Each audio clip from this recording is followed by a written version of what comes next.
A waterfall roars deep in the forest. Each water drop is a voice, a tradition. Generations flow through streams, carving new stories in stone. Intergenerational trauma is the pollution poured into our lakes and rivers, making the water undrinkable, poison for the children who splash in the puddles. Physical, emotional, and psychological pain that's passed from one generation to the next. For many Indigenous peoples in Canada, this trauma comes from the long-lasting effects of colonization, especially from the residential school system. These schools were designed to separate Indigenous children from their families, their cultures, and their languages. This video will outline how their impact continues to be felt through mental health challenges, family struggles, poverty, and more. More importantly, the ways in which this cycle is being broken by the strong individuals of our generation through connection to land, culture, and community elders. Residential schools were created with a clear purpose to, in quotes, kill the Indian in the child. Children were taken from their home by force and placed into cold, harsh institutions. Their hair were cut, their language was forbidden. Many experienced emotional, physical, and even sexual abuse.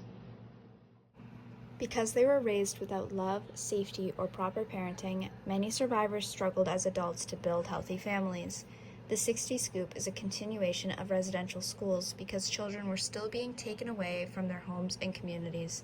This was largely due to the cultural differences in parenting practices that were misunderstood as neglect by non-Indigenous social workers, or due to poor living conditions caused by governmental underfunding of housing and essential services on reserve.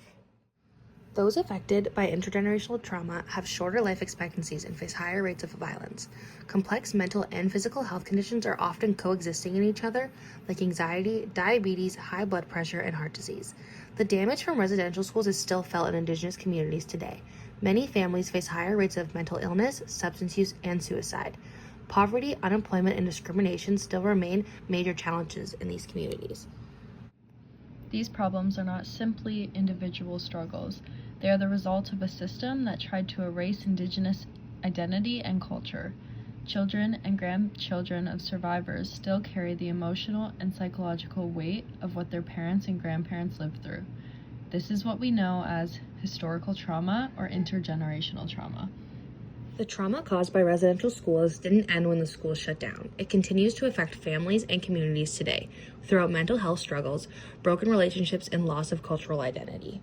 Some are learning new ways to parent, participating in sobriety, and reconnecting with their land and communities. Our job as service providers is to help guide those looking to reconnect with their identity by learning as much as we can to stay culturally competent. Indigenous-led programs and support systems are essential to this healing process as they help people recover from the long-term effects of colonization and residential schools. But Indigenous people continue to show strength and resilience by breaking cycles of abuse through cultural practices, storytelling, and community support. Many are beginning to heal and break the cycle of trauma. Understanding this history is an important step towards reconciliation, justice, and healing in Canada. From each ripple, we heal in time, holding on to each family line. The waterfall flows, and so do we, toward a future strong and free.